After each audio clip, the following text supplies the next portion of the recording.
अगर मैं कप्तान साहब के पास में आया हूँ, अगर मुझे न्याय नहीं मिलता है तो मैं 2 दिन के बाद यहीं अपने आप पे तेल छिड़क के अपनी जान दे दूंगा। यहाँ कोई राम राज्य नहीं है, यहाँ गुंडा राज कायम हो चुका है, यहाँ खुलेआम कत्ल किए जा रहे हैं, खुलेआम बदमाशी की जा रही है, बदमाशी है। भंते जी अपने प्रचार में लगे हुए थे, गाड़ी से जा रहे थे, इन्होंने किसी को गाड़ी बकी, किसी को तू नहीं कहा, लेकिन बेवजह इनको गाड़ी से उतार कर पीटा गया, मारा गया, जाति सूचक शब्दों से अपमानित किया गया और हमारे पंचशील को, झंडे को पांव में रोंदा गया और वो जालिम लोग इस समय खुलेआम घूम रहे हैं। क्या भंतों को एक आंदोलन नहीं करना चाहिए था? भंते अगर आंदोलन करते तो एक देश के अंदर एक मैसेज आता है। ये बहुत किसी धर्म को लेकर, किसी धर्म गुरु को लेकर मारा जा रहा है, पीटा जा रहा है, भंते की गलती नहीं है, लेकिन बात ये आती है कि भंते ही एक नहीं है। ये मैं तो देखिए, मैं भी बौद्ध हूँ, मैंने भी हिंदू धर्म छोड़ा है, लेकिन ये नहीं कि मैं चमारों की लड़ाई लड़नी बंद कर दूं क्योंकि मैं बौद्ध बनाऊं तो इसका मतलब ये नहीं है कि अगर मेरे घर में कोई बौद्ध नहीं बना तो मैं उनसे नाता तोड़ दूंगा। आज भंते की लड़ाई किसने लड़ी? समाज सेवियों ने लड़ी। इस चीज को बर्दाश्त नहीं करेंगे। बहुजन जनता दल ऐलान करता है 48 घंटे के अंदर या तो मेरठ पुलिस उन्हें गिरफ्तार करके जेल भेजे, अन्य तो मेरठ की सड़कें जाम करने का काम आप बहुजन जनता दल करें। उन्होंने हमारी गाड़ी के आगे सामने बाइक लगा दी, उन्होंने रुकवा दिया गाड़ी को। हमने रोका और कहा भाई क्या बात है? वे कह लगे झंडा बताओ किसका है। हमने कहा है झंडा विश्व गुरु भगवान बुद्ध का है और बाबा साहब अम्बेडकर का। इतना कहते ही उन्होंने कहा चमार की टली हो गई कोई। वो हमारा झंडा गाड़ी से उतार के फेंक दिया, उस पर पैर रखे, गंदी गंदी गाली गलौच बाबा साहब अम्बेडकर को भी, भगवान बुद्ध को भी, और इतना फिर उन्होंने मेरे पर जानलेवा हमला कर दिया फावड़े से और मुंह पर रैपट वेपट मारे। मेरे उपासक ने बचाने की कोशिश की तो उसके भी साथ भी बदतमीजी उन्होंने करी। जय भीम, नमस्कार, सत श्री अकाल, आदाब। मैं उमेश करुणा और आप देख रहे हैं BH न्यूज नेटवर्क। आज हमारे साथ है विजय राज, जो कि जय भीम समाचार एक यूट्यूब पर चैनल जय भीम साथियों, और उसके अलावा समाज सेवी है, जर्नलिस्ट है, एक्टिविस्ट है। और आज हम बात करेंगे जो कि एक भंते जो बौद्ध भिक्खु है, एक गांव पड़ता है पांचली बुजुर्ग, सरदना तहसील में आता है। तो वहाँ घटना हुई, उनको पीटा गया बौद्ध भिक्खु को। उसमें हमने देखा कि समाज के अंदर कुछ ही दिन एक कहते हैं कि चिंगारी उठी थी और उसके बाद अब शांत है वह मामला। और उसमें आप जैसे एक्टिविस्ट और समाज के कुछ बुद्धिजीवी लोग पहुंचे थे और उसके अलावा वहाँ पर कोई बौद्ध भिक्खु दिखाई नहीं देते उनके साथ में संगठन में। देखिए इसमें तो मैं बौद्ध भिक्षु के बारे में तो ज़्यादा कुछ नहीं कह पाऊँगा, लेकिन यही कह पाऊँगा, क्या वो जो बौद्ध भिक्षु जहाँ से आते हैं, चाहे वो सरदना तहसील से हों, चाहे वो मेरठ से हों, चाहे वो गाजियाबाद से हों, क्या वहाँ पर अन्य बौद्ध भिक्षु नहीं थे? बिल्कुल। बौद्ध भिक्षु पर जब अत्याचार हुआ तो कौन लोग सामने आए? हमारे समाज से भी, हमारे अम्बेडकरवादी लोग सामने आए। जहाँ भी अत्याचार होता है वहाँ सबसे पहले हमारे समाज के लोग पहुँचते हैं, क्योंकि हम नहीं, इस देश में करोड़ों लोग काम कर रहे हैं, हम काम नहीं कर रहे, करोड़ों लोग काम कर रहे हैं। जहाँ समाज पर जब भी अत्याचार होता है वो पहुँचने का काम करते हैं। भारत के अंदर किसी हिंदूवादी संत पर या किसी मंदिर पर कोई टिप्पणी भी कर देता है तो घर से उठाकर उसके चूट और लाल कर देती है पुलिस, और हमारे बौद्ध भिक्षु के हाथ तोड़ दिया जाता है, वहां कुछ कार्रवाई नहीं होती है और कहते हैं फैसला कर लीजिए। आप इन भंते जी का प्रकरण देखिए, आप वैसे उनके साथ में गलत हुआ, लेकिन क्या भंतों को एक आंदोलन नहीं करना चाहिए था? भंते अगर आंदोलन करते तो एक देश के अंदर एक मैसेज आता है। ये बहुत किसी धर्म को लेकर, किसी धर्म गुरु को लेकर मारा जा रहा है, पीटा जा रहा है, भंते की गलती नहीं है, लेकिन बात ये आती है कि भंते ही एक नहीं है। ये मैं तो देखिए, मैं भी बौद्ध हूँ, मैंने भी हिंदू धर्म छोड़ा है, लेकिन ये नहीं कि मैं चमारों की लड़ाई लड़नी बंद कर दूं क्योंकि मैं बौद्ध बनाऊं तो इसका मतलब ये नहीं है कि अगर मेरे घर में कोई बौद्ध नहीं बना तो मैं उनसे नाता तोड़ दूंगा। बिल्कुल। आज भंते की लड़ाई किसने लड़ी? समाज सेवियों ने लड़ी या भीम आर्मी के लोगों ने लड़ी। लेकिन हम यही कहना चाहते हैं कि भंते के पास में भी, भंते जी के पास साथ भी अगर 100-200 भंते खड़े होते तो एक मैसेज आता समाज के अंदर, हमारे समाज में मैसेज आता कि भंते में हमारे आंदोलन कर रहे, अपने लिए किया उन्होंने, जबकि वो अभी समाज के लिए तो नहीं कर पा रहे आंदोलन। आप ये देखिए, अब वो खुद के लिए भी आंदोलन नहीं कर पा रहे। लेकिन हमारा मकसद ये है कि जो हमारे लोग हैं, चाहे वो धार्मिक हैं, अभी यहाँ कावड़ पे जा रहे हैं हमारे लोग, अब उनके अभी खबर आ रही है कहीं जल नहीं चढ़ाया जाएगा, कहीं उनका अपमान किया जाएगा, कहीं जाति को लेकर उनको पीटा जाएगा, जबकि वो हिंदू धर्म को बढ़ाने का काम कर रहे हैं, वो बाबा साहब के खिलाफ ही काम कर रहे हैं। फिर भी जब उनके मुंह पीटे जाएंगे ना, तब यही समाज काम आएगा। जो समाज ये लग रहा है, जो अम्बेडकरवादी लगे, समाज सेवी लग रहे हैं, जो जगह जगह उनकी लड़ाई लड़ने का काम करे, उनको कोई तनख्वाह नहीं दे रहा, वो अपने पैसों से आते हैं, अपने तेल से आते हैं, वो अपने ऊपर लाठी खाते हैं, खर्चा करते हैं, केस लगते हैं, लेकिन फिर भी वो उनकी लड़ाई लड़ने का काम करते हैं।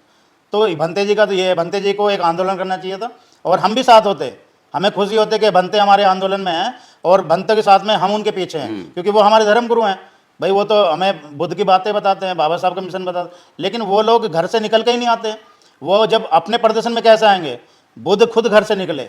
बुद्ध हमारे देश के होने के बावजूद भी वो उनको विश्व फॉलो करता है। क्यों? क्योंकि बुद्ध खुद गए, पैदल चले। लेकिन ये क्या कर रहे हैं? ये अपने मठों में बैठे हैं। भंते अगर चाहते तो इस देश को भारत को बौद्ध में बना देते, लेकिन वो काम नहीं कर पा रहे हैं घर घर निकल कर। इस प्रकरण में हमने देखा भंते सुमित्रतन ने एक वीडियो वायरल की, केवल वीडियो। उसके अलावा डॉक्टर बाबा साहब अम्बेडकर जी के परपोत्र राजरत्न अम्बेडकर जी, जो कि बात करते हैं भारत को बौद्ध में बनाने की, और बहुत जगह उन्होंने बाबा साहब की 22 प्रतिज्ञाओं का अनुसरण भी कराया। उसके अलावा उनकी तरफ से कोई प्रतिक्रिया नहीं आई। और एक करुणा स्थल नाम से भंते है, जो कि गाज़ियाबाद से है, गाज़ियाबाद मेरठ से कुछ ज़्यादा दूर नहीं है। और उसके अलावा तमाम बताया जाता है कि कई हज़ारों की संख्या में हमारे क्षेत्र में बौद्ध भिक्षु है। और सुभारती वाले जो है, सुभारती वाले तो खुद अपने आप को बौद्ध मानते हैं। लेकिन कोई ऐसा आंदोलन दिखाई नहीं दिया, जिस पर अभी बात कर रहे थे हम, कि यदि साधु संतों के साथ कोई वारदात हो जाती है, तथाकथित हिंदू धर्म के साधु संत है, तो सारा साधु संत समाज इकट्ठा हो जाता है और उसके बाद सरकार बहुत जल्द दबाव में आकर बड़ा एक्शन लेती है। लेकिन बौद्ध भिक्षु वह भी एक धार्मिक मुद्दा है। कहीं ना कहीं ये लगता है कि संगठन नहीं है आपस में, जो होना चाहिए था वो संगठन नहीं है, और उसी वजह से यहाँ बौद्ध धर्म का पतन हुआ। और आगे भी लगता है कि आपको कि बौद्ध धर्म यहाँ पर बढ़ सकेगा या नहीं बढ़ पाएगा, यदि हम इस पर बात करें तो। देखिए, जहाँ तक बौद्ध भिक्षुओं की बात है, मैं यही कहूँगा, एक आंदोलन हुआ था दिल्ली के अंदर जंतर मंतर पर, और वो महाबोधि महाविहार के लिए हुआ था। उसमें लगभग 8 साल पहले मैं गया था वहाँ पर, क्योंकि मैं भी लगभग 15-16 साल समाज में लगा हुआ हूँ और देखता हूँ मैं। तो उस आंदोलन का एक रिजल्ट निकला था कि एक बौद्ध भिक्षु, जहाँ लगभग 10,000 के तादाद में पूरे देश से बौद्ध भिक्षु आए थे। तो जब तक बौद्ध भिक्षु हमारे नहीं आएंगे, हमारे धर्मगुरु खुद आगे नहीं आएंगे अपने आंदोलन के लिए या अपने धर्म को आगे बढ़ाने के लिए, तो कैसे हम एक उस प्लेटफॉर्म पे आ सकते हैं? आज हमारे लोग अगर बौद्ध धर्म को ले भी रहे हैं ना, तो वो बौद्ध भिक्षुओं की देन नहीं है, वो बाबा साहब के मिशन की देन है। बिल्कुल। जो वो पाखंडवाद को त्याग कर आ रहे हैं, वो बौद्ध भिक्षु तो उनको सम्मान के लिए बुला रहे हैं हमारे लोग, कितना वो 22 प्रतिज्ञा दे दें, जबकि 22 प्रतिज्ञा आप भी दे सकते हैं, मैं भी दे सकता हूँ, क्योंकि वो बाबा साहब ने दिए, उसको हम पढ़ भी सकते हैं।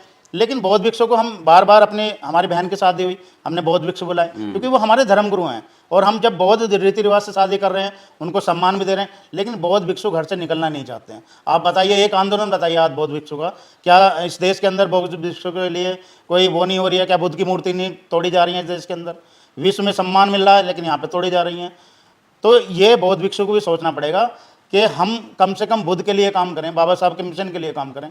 हमारे समाज से ही निकलते हैं, मैंने देखा जो कट्टर अम्बेडकरवादी होते हैं वो ज़्यादातर निकलते हैं। जो राजनीति वाले लोग हैं, देखो वो तो अपना काम भी करते हैं, उनको वोट भी मांगनी है, लेकिन जो समाज सेवा कर रहे हैं, जो अपना खर्चा भी कर रहे हैं, वो लोग इस पर काम कर रहे हैं, तो वो तो निस्वार्थ कर रहे हैं। वो अलग बात है, वो चाहे किसी पार्टी में जाए, लेकिन जाने से पहले तो नहीं कर रहे किसी पार्टी में काम।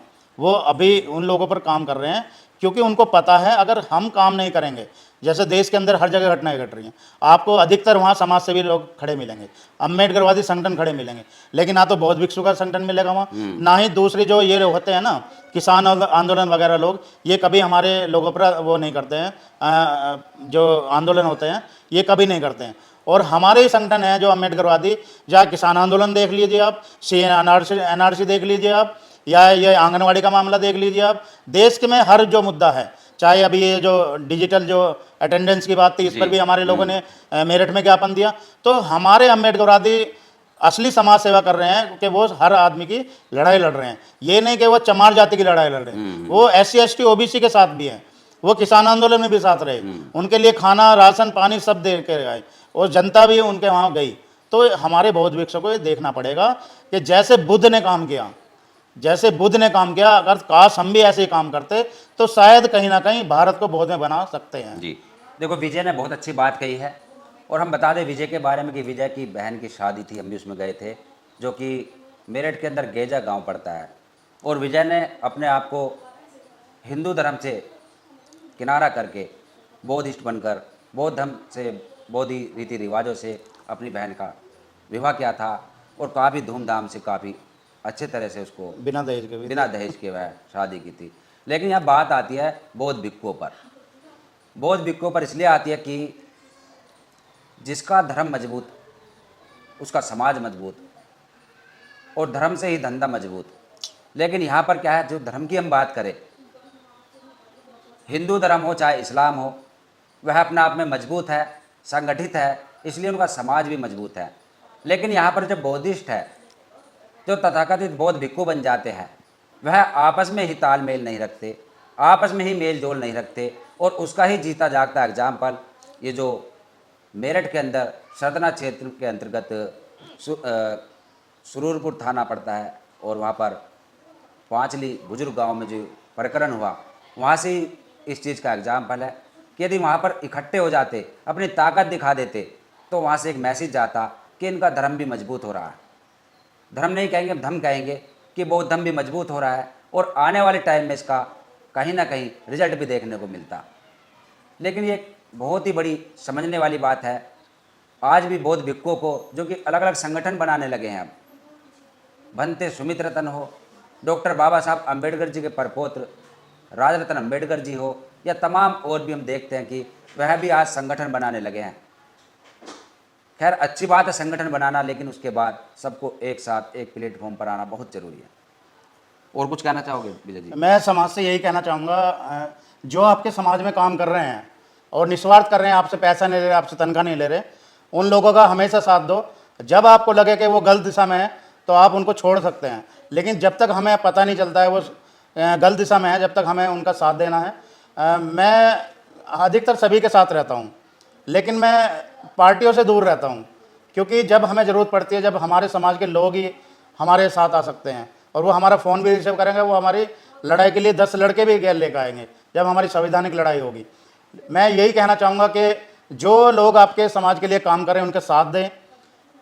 आज दिन घटना घट रही है, आप देख रहे हैं, सोशल मीडिया के माध्यम से जुड़िए, अपने अम्बेडकरवादी ग्रुपों से जुड़िए, और जो चैनल आपकी खबरों को दिखा रहा है उस चैनल को आगे बढ़ाइए। आपको कोई पैसा नहीं लगता है सब्सक्राइब करने में या वीडियो देखने में। अपने लोगों को भी दिखाइए, अपने स्टेटस लगाइए, समाज की खबरों को। आप खुद का एक मीडिया है, आपको बनी बनाई खबर मिल रही है, आपको बस वो लगाना है या वो शेयर करना है, तो उन लोगों को आगे बढ़ाइए ताकि वो आपकी आवाज़ को और ज़्यादा बुलंद कर सके।